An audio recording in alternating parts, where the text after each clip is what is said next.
Good afternoon, and thank you for joining us. It is 3 p.m. East African time.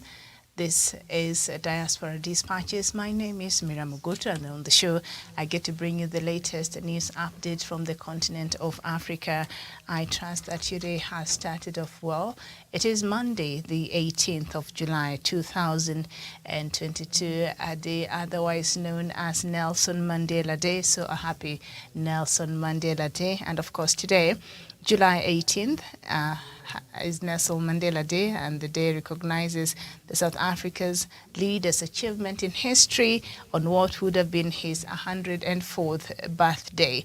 Created in 2009 by the United Nations, the day is a celebration of Mandela's life and legacy. The theme of this year is Do What You Can with What You Have, and is aiming to raise awareness of how food is impacted by climate change. Mandela was a famous world leader who had huge impact on the 20th century and helped shape the 21st, working to bring out significant changes to the lives of many South Africans, and indeed he is an international icon. So happy Nelson Mandela Day, and as the theme of the year says, do what you can with what you have. And I think the theme is quite timely considering what the world is going through. Thank you so much. So we move on to other news. And flash floods triggered by seasonal torrential rains in Sudan's western Darfur region killed at least 7 people, including children. That is according to the United Nations, an aid group, on Sunday. Heavy rains started late Friday in the Kas locality in South Darfur province, according to the General Coordination for Refugees and Displaced in Darfur. The group said the dead included a pregnant woman and 2 boys aged 2 and 8. It also said that 100 houses in camps for displaced people collapsed or were partly damaged. According to the UN Office for the Coordination of Humanitarian Affairs, about 6,250 people have been affected by heavy rains and flooding in the provinces of South Kordofan, White Nile and Kassala since the beginning of the rainy season in June. Sudan's rainy season usually lasts up until November. 2 bridges were blown up by armed groups in Burkina Faso on Friday night by suspected jihadists in the West African nation. The fighters blew up 2 crucial bridges, raising fears that they intended to isolate the Sahel region. The attackers destroyed the Wuse bridge, forcing a convoy that was supposed to supply the town of Dijo to return to Kagosi. They also blew up again the narrow bridge, further disrupting transport in the area.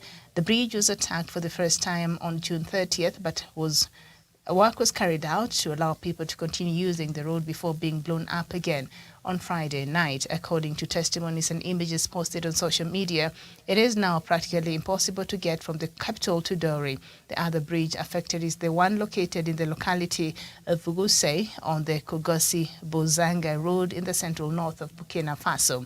The destruction of part of this structure forced the convoy carrying supplies to the town of Dijo to turn back. And of course, the convoy was escorted by defense and security forces. A plane has crashed and flipped over on landing at the airport in Somalia's capital, but there were no fatalities among the more than 30 people on board. Dramatic footage shot near the airport in Mogadishu shows a thick black smoke rising above the crash site. Firefighters dozed the flames, and pictures from the scene show the plane upside down. It belonged to Juba Airways, and it was an internal flight from the city of Baidoa to the capital, officials have confirmed. The passengers and the crew were all rescued, according to the airport authorities quoted by state media. The cause of the crash is still not yet clear. Several groups of Chadian rebel and political parties on Saturday withdrew from talks with the African nation's military government, accusing it of seeking to destabilize peace efforts. The move by about half the groups in the talks came less than 24 hours after President Muhammad Idris Deby Itno's administration announced that a national peace dialogue intended to pave the way for election would start on August 20th. In a statement, the rebel group taking part in Qatar-mediated talks in Doha accused the government of Mali delegation of harassment, intimidation, threats and disinformation. The new date had been set without any consultation, they added, saying it was an attempt to exclude many of the armed groups and their political allies from the dialogue. Deby seized power at the head of a military junta in April last year after his father, longtime leader Idris Deby Itno, was killed fighting off a rebel offensive on the capital.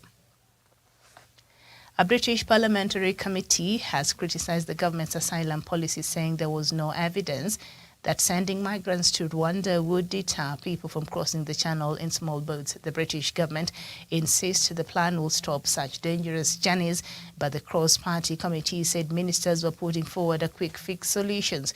Britain announced in April an agreement with Rwanda to send some migrants there, but no one has yet been flown out because of a series of legal challenges.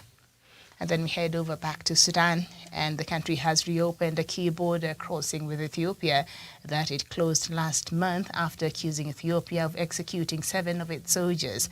A statement by the Technical Committee of Sudan's Defense and Security Council said the decision was taken after Sudan and Ethiopia's leaders agreed to solve the problems that erupt at the border areas of the two countries, and in return for the goodwill, measures shown by the Ethiopian side to prevent the infiltration of armed elements into Sudanese territory. The council added the Sudanese security forces would intensify patrols to prevent the movement of armed elements across the border that was reopened on Sunday. Sudan's military ruler, Lieutenant General Abdel Fattah al-Burhan, and Ethiopian Prime Minister Abiy Ahmed met earlier this month in the Kenyan capital Nairobi amid the crisis. The Galabat border crossing was closed on 27th June after Sudan accused Ethiopia of executing 7 soldiers. Khartoum vowed to respond to killings, but Addis Ababa rejected the allegations as false.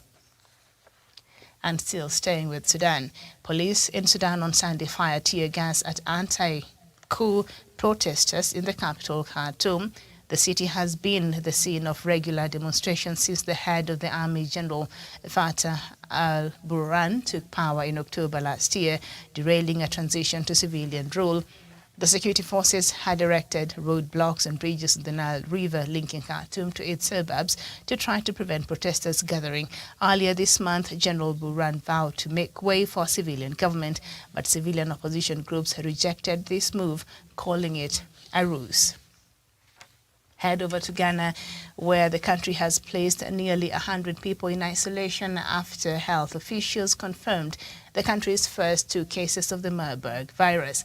Officials said 2 patients in southern Ashanti region died in hospital after contracting the highly infectious hemorrhagic fever, which has similarities to Ebola, but unknown source of transmission, and officials are warning people to keep away from caves.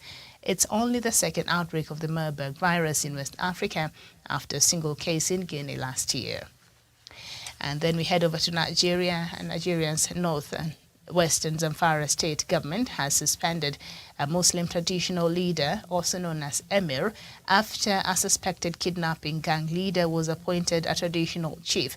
Adamu Aliero Yonkozo, a wanted suspected gang leader, was appointed and installed as the chief of the Fulani community in the Yatondon Daji area on Saturday.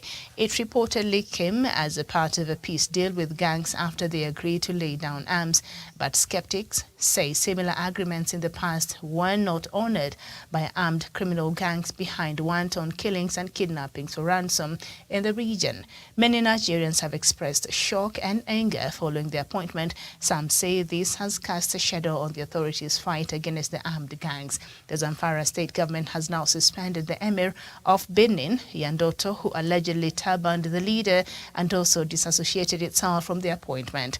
Zamfara State Secretary Kabiru Balabare Saudauna said in a statement that a committee had been set up to investigate the circumstances leading to the action of the emir. Mr. Yankuzo was declared wanted by the police 2 years ago but was never arrested. And the police had accused him of being a leader of a gang that was believed to be behind a number of kidnappings and deaths of over 50 people in Katsina State in 2020. And then we conclude our bulletin. Back to Sudan today. We have so much news from Sudan, and tribal clashes in Sudan's southern Blue Nile state on the border with Ethiopia have killed 60 and wounded 163 people since erupting nearly a week ago. The state's Minister of Health has confirmed the clashes between the Berti and Hausa tribes first erupted last Monday. The violence came after the Berti tribe rejected a Hausa request to create a civil authority to supervise access to land. A prominent Hausa member had told the AFP on condition of anonymity, but a senior member of the Berti had said the tribe was responding to a violation of its lands by the Hausas. Clashes resumed on Saturday after a brief lull close to the state capital, Mazin. Witnesses have said soldiers were deployed to contain the unrest, and a night curfew was imposed by authorities starting Saturday. The death toll of 60 revises up a toll of 33 given by the authorities on Saturday. Blue Nile Governor Ahmed Al-Omda had on Friday issued an order prohibiting any gatherings or marches for 1 month, and that is the latest. And so, all right, so can we talk about these knee-jerk solutions and the reason why a lot of Nigerians seems to be outraged since over the weekend after they learned that somebody who has been responsible for the murder of over 50 Nigerians and who has been in the gang that has been kidnapping people for ransom and has been involved in multiple other cases of human rights abuses and the terrorism that we've seen go on in Nigeria unabated, all of a sudden this person is made to be an emir. Let me just take out the story one more time. And I tell you, there are things that only happen in Nigeria. And so a lot of Nigerians are in shock. So this person, police had accused him of being a leader of a gang that was believed to be behind kidnappings. So this person was wanted by the police. And as much as he was wanted by the police, his name is Yankuzo, and he was declared wanted by the police 2 years ago, but he was never arrested. So I'm assuming that the police sort of knew where he was and they gave a warrant of arrest for him, but for some reason he was never arrested. Because how do you explain how now all of a sudden this person now has been named a traditional leader, otherwise known as an emir, in Zamfara state, in northwestern Zamfara state? Please make that make sense to me. This is a person that had a bounty on his head, but now he has been made a traditional leader. And the reason why these people who gave him this position or turbaned him, according to how they say it over there, they're saying that through having this person hold this position, maybe this will be another way of addressing the issues of insecurity in Nigeria. And it is reportedly, came as a part of a peace deal with gangs after they agreed to lay down arms. So having killed and maimed and terrorized and did all manner of human rights abuses and carried out all these atrocities against the innocent civilians in Nigeria, what these people thought was wise was to, what do you call that? There's a word I'm looking for. So after all these atrocities, so we are going to gift him with the gift of being a traditional leader, otherwise known as an emir, so that the gangs can put down their arms. These knee-jerk solutions that have always been proposed and have always been used as a way to address the issues of insecurity in Nigeria is really disturbing, to say the least. The last time we heard, there was a debate in the Senate of Nigeria about 2 years ago that suggested, that was put forth, I don't know how far they went with it, that members of Boko Haram and other young people who are involved in these atrocities and these terrorist activities in Nigeria, that some of them will be absorbed in the army, some of them will be taken abroad to study. And I've always wondered, With such solutions, are you not encouraging more people to be criminals? Because if I have to go abroad, all it takes is for me to be a criminal, then how many young people would think this will be something they want to do, so that they get an opportunity in an effort of the government to find peace and to stop these gangs? Then they are made to take up, they're rewarded with these positions and these new opportunities that many well-mannered, good citizens, young people of Nigeria well deserve, but because they're not engaged in this kind of activities, they might not get it, and so they decide to reward the criminals. Please make that make sense to me, because I don't get that. And I don't remember who once said that they don't negotiate with terrorists. It must have been a saying from the US. Possibly, I don't know, but we all know that saying. And I think that should be the approach. That should be the approach when you are tackling the issue of terrorism. They never stop. Remember, this is an ideological war. So you are never going to convince a Boko Haram why it is important for them to put down their arms. So they will continue terrorizing. Now, for this one, this person also is a Muslim tradition. Now he's a Muslim traditional leader, and so he used to lead a gang. I don't know if he still does, a gang that was that used to terrorize people and kidnap people. And we know this is a crime that is on an all-time rise in Nigeria. So for Nigerian families who have been affected by these kinds of activities, for them to hear that a person who has been responsible for the loss of their loved ones or for the hurting of their loved ones is now being gifted with this position, I'm not sure whoever who was behind this idea thought how this was going to be received by the larger Nigerian public. And of course, it is understandable why the Nigerians over there have expressed shock and anger. Like even myself reading this news, I can't believe it. Whose idea was this to appoint this person? This person should be behind jails. How are you going to solve the issue of insecurity if the people who are well known to be part of the people who are causing these insecurities, and they are responsible and they are credible information to confirm this, if these kinds of people are still allowed to roam around, to be gifted with positions and to be appointed in positions they don't even deserve, instead of being behind jails and getting their people to follow them there? How is Nigeria serious about solving the issue of insecurity? I mean, these knee-jerk solutions, do they not have security advisors? Who advises the government of Nigeria, even these states? Who are the advisors? Who sits down with them and tells them this will make a great idea? Let's get this person, a criminal, and let us put him in this position, because this will help his gangs to put down their arms.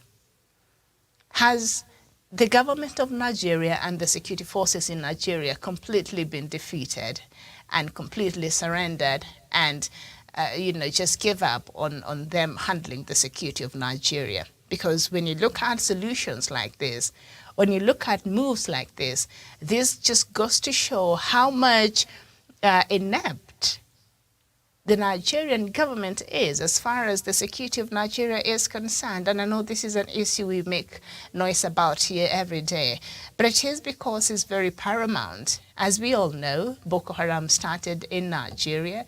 Boko Haram has grown its tentacles from far outside of Nigeria, and a lot of countries in that region are now suffering because of the ineptitude that has been shown with the government of Nigeria to deal with the issue decisively.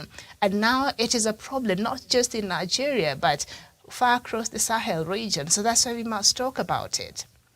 And then you wake up in the morning and you read such statements. And now the Zamfara State Secretary, Kabiru Balarabe, said in a statement that a committee had been set up to investigate the circumstances leading to the action of the emir. Okay, so maybe the people who appointed him to this position, these are the people who you should be looking for. So Adamu Aliero Yankuzo, this person, a wanted suspected gang leader, was appointed and installed as the chief of a Fulani community. And I don't even want to pick on a community here, but this is a community that has already been very damning allegations have been put forth against it. And I don't want to get into the politics of that.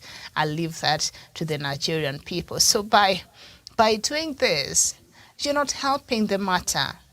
You know, I don't know if it was from this person was from a different community, if it have made any difference, but you're not helping the matter at all. So I think this is a very wrong move. This person is supposed to be behind bars. He should be interrogated and investigated, and he should assist the authorities to get more criminals so that these people can be put behind bars. So appointing and gifting a criminal with a very I don't know the process under which you get to elect the emirs. I'm not sure. I don't know if there's a criteria. I don't know what you guys look for. I can't speak on that because I don't have much information, but I know this is not it. This cannot be it. You cannot reward a criminal like that. Then this is a child's play. Even for other international, this is a slap on the face, not even a child's play. This is a slap on the face, even to the international stakeholders who have been trying to help Nigeria and other countries fight extremism. If at home you're rewarding them with positions of honor and positions that are supposed to mean something in the society there, but you were putting a person who's not even fit to be in that position, this is a slap on the face to many families who have lost their loved ones, to many Nigerians whose loved ones are still being kidnapped because they cannot pay the ransom that these criminals have been asking for. This is just plain wrong, and whoever who is responsible for this, I think some action needs to be taken. But being Nigeria, I don't think we're going to see any more coming from this action, but this is not a good move at all. And obviously Nigerians who are angry and shocked. I am beyond shocked, and a lot of Nigerians are shocked, and I'm sure they do have a good reason, judging from the history and how much such groups led by this person has created a lot of havoc and pain and anguish to many, innocent citizens there in Nigeria. So, okay. So Sudan, as I said, we had so much news this afternoon, and just a bit of a spotlight in Sudan. Of course, there was some protest yesterday. The civilians there continue protesting against, the government that right now is being led by General Abdel Fattah al-Burhan. I don't hear any more from the civilian side, so I guess they have been subdued. And I think that was the idea. That was the idea. And so there was some protesting yesterday, of course, which was met with some tear gas, and those protests have become regular. The demonstrations have become regular after the head of the army, General Fattah al-Burhan, took power last year. Remember the chaos that led to detaining of the prime minister. I don't know if he's a prime minister anymore. I don't know what became of him, if he's still under house arrest, because last year al-Burhan said he put him in his house. Al-Burhan brought him to his house to keep him safe. Yeah, to keep him safe. That was the version. But we know that he was under house arrest. So I don't know what became of a prime minister who was representing the civilian side. We've not heard so much about him. And because of that, there has been continued, protesting by Sudanese who are saying we are tired of being under the army. We had enough of that with the former president Omar al-Bashir. Can you just let us know the timelines as far as even the elections are concerned? Remember, Sudan was supposed to go to its elections next year after the coup that ousted Omar al-Bashir in 2019, if I'm not wrong, around April. Yeah, because it came after the coup that removed Bouteflika in Algeria, and then shortly after, Omar al-Bashir was removed. After that, there was an agreement that there is a binary sort of government made up of the civilian side and the military side, and this is the transitional government that was supposed to be in place for 3 years, and the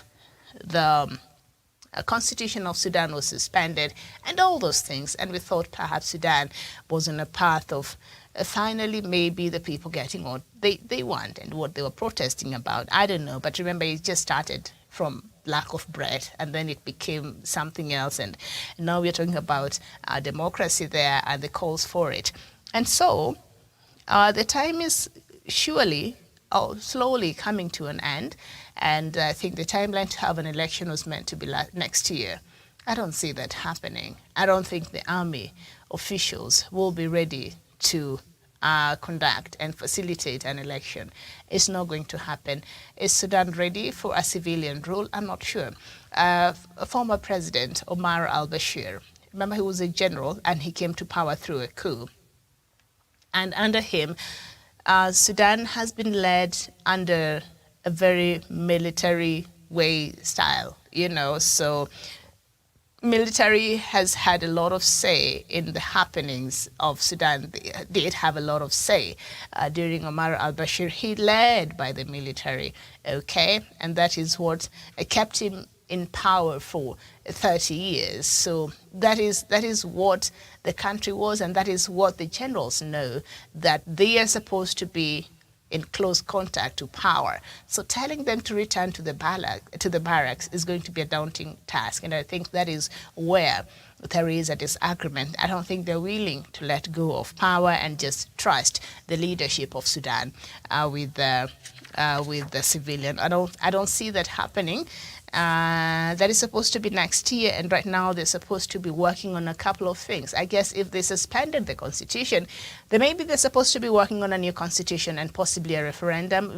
We don't hear anything of that sort, and so we're just waiting to see what will become of Sudan. Meanwhile, Sudanese have continued to chant and to protest and demonstrate on a regular basis, and of course that has been met with a lot of force from the military side. Another country, as I conclude, that also is seems to be getting into turmoil slowly by slowly. Remember Mali, not Mali, but Chad. So several groups of Chadian rebels. The same rebels that caused chaos, that perhaps caused the death of Idris Deby. Remember Idris Deby, who died, and I think last year. He died last year, and his son was installed as president immediately, and his son was working with the army. I don't think he stepped down from his position as an army official, and the manner in which he was installed as the president, I think, was also not in accordance with the constitution in Chad. So now there has been some talks that have been happening. The Chadian rebels that, the military in Chad has been fighting. And of course, a country like France has been helpful in trying to fight these extremist groups. So apparently now these rebels and the government have been meeting, and these mediation talks are being carried out in Doha. I don't know why it's Doha and not France. I feel like partly France is responsible here.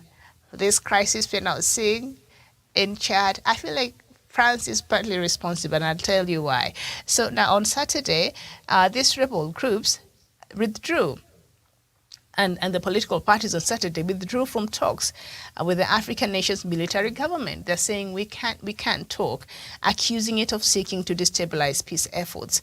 They're saying we don't trust the military, we don't trust Muhammad, Idris Deby, that is the son of our former president Idris Deby. So they're saying we don't trust that they're coming on the table with good intentions, and they're looking to have peace, in Chad, and so that has created a stalemate over the talks. And in a statement, the rebel groups taking part in Qatar-mediated talks in Doha, and accused the government delegation of harassment, intimidation, threats, and disinformation. The new date had been set without any consultation, they added, saying it was an attempt to exclude many of the armed groups and their political allies from the dialogue. I'd like to know the basis of why these rebels even formed these rebel groups, and why they're fighting, and what is it they're fighting for in Mali. I think I will get more details of that. I should have, but I did not. But I think I'll get you more details of that, because I will be interested to know exactly what is it. Are they just fighting? Are they just a rebel without a cause? Or is there something they're fighting for, in Chad? But as I said, President Muhammad Idris Deby, who came to power after his father's passing, even the manner in which he was installed there was not according to the constitution in Chad. So I think that only helped to flare up the already existing tensions, and that did not work out well there. So I'll bring you more details on that. But as Qatar leads these talks, I don't know, Qatar sometimes, I don't know. Because when you read a lot of reports, some intelligence reports and others from credible sources and others not so credible sources, when it comes to issues of extremism, especially in Africa, you'll find that their name feature a lot. And you wonder, what is it, and what role, and is it true, and why? What is the interest they have? So every time I hear Qatar is mediating something, they're always mediating something as far as extremism, like they mediated between, what do you call them, those ones from Afghanistan, who now took over the country, the Taliban. Well, the mediations were led in, and the Taliban leaders stayed and lived in Qatar, Doha. See how that turned out, and others. And other cases. So I don't know the interest of Qatar. I'm not accusing Qatar of anything, but there are some allegations that I read somewhere over even some of the kidnappings that happen in the Sahel region. So sometimes these were accusations. They're not proved, but they were allegations that Qatar would sponsor some of this, especially the kidnappings that have to do with foreigners, the Europeans and Americans, and people of interest from the West. So they will be kidnapped in the Sahel region, and Qatar will position itself as the mediator, and then at the end of the day, they will succeed in the mediation efforts, and these people will be released, and so the West will clap for them and will thank them for that role they played. But apparently Qatar is playing these nations, but those are allegations, because we know what is happening. And I was watching Al Jazeera over the weekend. President Biden had visited Saudi Arabia, and as I was watching Al Jazeera, it is in Qatar. And based on the relationship that Saudi Arabia has with Qatar, remember, Saudi Arabia and other Arab countries really had issues with Qatar, and one of the conditions that they had put forth is for Qatar to close down Al Jazeera and all that. When you look at these Arab countries, Qatar is a little bit cosmopolitan and more accommodating, even to other foreigners. It's not as too conservative compared to a country like Saudi Arabia, and of course Qatar. I mean, Al Jazeera is a news network that is respected and does have a voice, especially in the Arab world, and how they do their news. So it was disturbing. a country like Saudi Arabia, just not to go into the details. But I saw how they covered that, the fact that, Joe Biden was in Saudi Arabia. Of course, the reception was not the same compared to how they received Trump. Remember when Trump went to Saudi Arabia, it was such an event, okay? They laid down the red carpet. Of course, they did for Joe Biden. But the festivities and all the clamor and all the fanfare was not as much compared to what Trump had received a couple of years ago when he was the president and when he made that trip. Of course, right now, the U.S. is in a crisis. It's looking for, more oil, and it's looking for more partners in that. And of course, Saudi Arabia will be a very important partner in that regard. So, as the U.S. has been accused of just looking the other side when it comes to atrocities that are being committed with Saudi Arabia, and so Al Jazeera was really paying attention and the spotlight to this. And for a moment after listening, I was like, yeah, makes sense because of the cold blood that has been happening. Not because, of course, a lot of things they were questioning made a lot of sense and they were factual because Joe Biden, when he was still campaigning as a candidate, he once called Saudi Arabia a pariah state, and he will treat them as the pariah state that they are.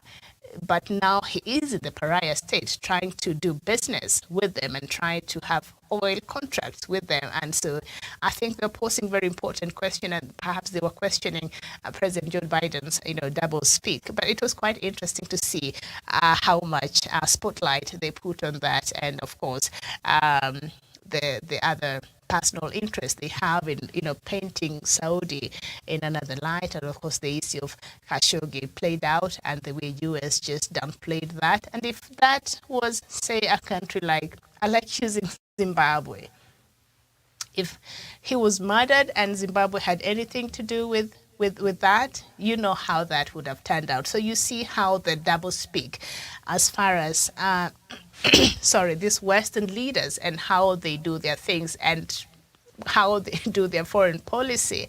It got nothing to do with anybody. As long as it is serving their purpose, that's all they care.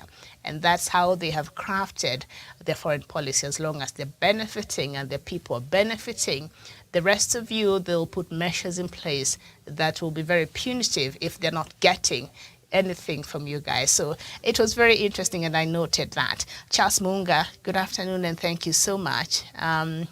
Ogechukwu Madu, you're saying the current president of Nigeria is Fulani. I think you're referring to that story of that chieftain, that emir, who is a Fulani, Adamu Aliero Yankuzo, who was being looked for by the police. But instead of being captured, they went and they awarded him the position of an emir. Ridiculous. Okay, Robert, thank you so much for your time this afternoon. Okay, I think I'm done with my bulletin, but that is just an observation I made on Al Jazeera over the weekend. But a lot of things they said are factual, so it's not like they were reporting things that were not true, but it was true. But it was just interesting how much they wanted to remind the world, which is what we should all do, as we remind President Buhari that he has failed the people of Nigeria. All right? Thank you so much for your time this afternoon. I'll see you again tomorrow, God willing. My name is Miriam Ogutu. Enjoy the rest of your day, and bye-bye for now.